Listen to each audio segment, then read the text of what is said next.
always wanted to grow a cut flower garden but weren't sure where to start, here are 5 flowers that I will always grow in my cut flower garden. And seriously, I cannot imagine my cut flower garden without any of these blooms.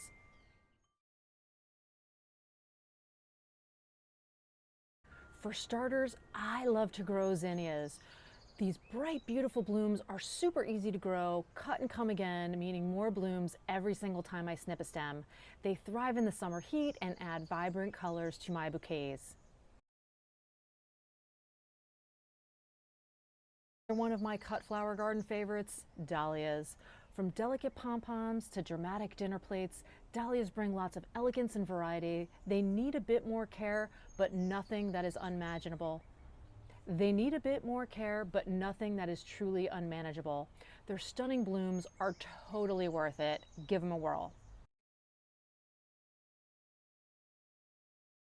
Another one of my favorite cut flowers to grow are snapdragons. Are you growing them yet in your garden? With their tall, spiky blooms and delightful fragrance, snapdragons add lots of vertical interest and cottage charm. They bloom in spring and early summer with a second flush in the fall, so if you notice them slowing down a bit in the summer, leave them be. They are one of my favorites for a vase and a must grow.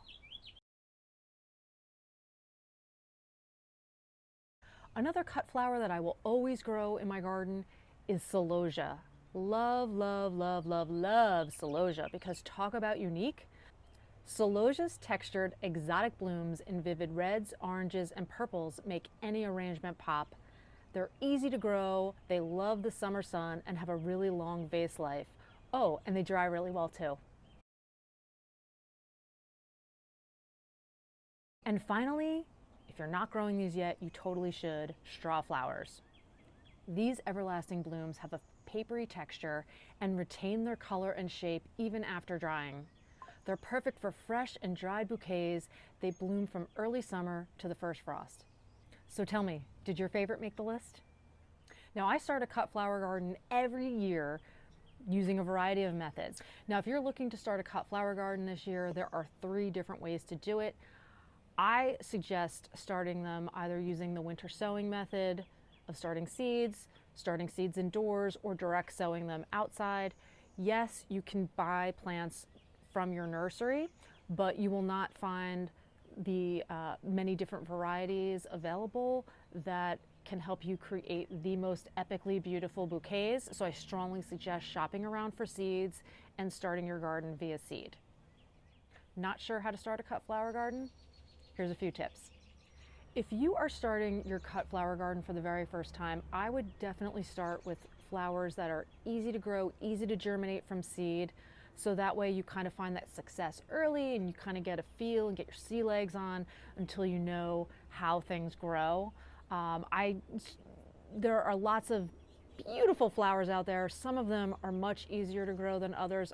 If you were just starting out, I would start with like zinnias, sunflowers, calendula, celosia, snapdragons. They're all fairly easy to grow. So many different varieties, straw flowers, gomphrena. Oh, I've got blogs and blogs and blogs on all the different flowers that I love to grow.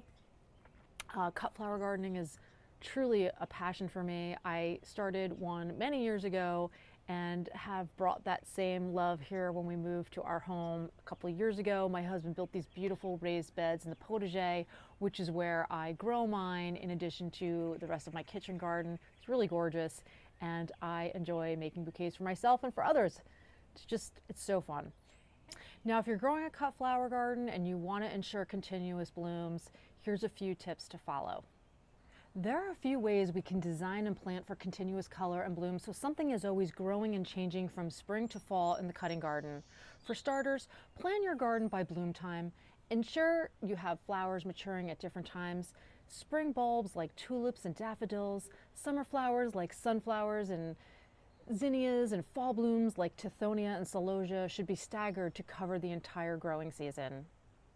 Another great way to extend your bloom time is succession planting. This technique involves planting seeds at different times rather than all at once. By staggering your planting dates, you can extend the blooming period of certain flowers like sunflowers and stock. For example, planting sunflower seeds every 2 weeks during the spring can provide continuous blooms well into the summer and fall. Not every plant in your cut garden needs to produce blooms. Adding foliage and filler plants like ferns, eucalyptus, dara, bells of Ireland, baby's breath, or ornamental grasses can also provide background and contrast for your flower arrangements, as well as fill in the gaps as other plants go in and out of bloom.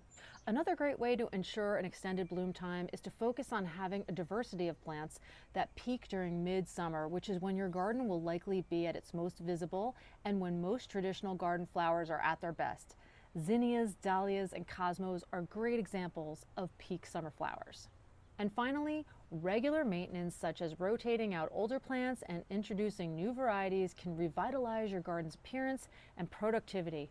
Pruning and deadheading spent blooms encourages plants to produce more flowers rather than seeds. That's all for today. I'll see you guys in the next video. Thanks for joining me in the gardens today. Enjoy a beautiful day.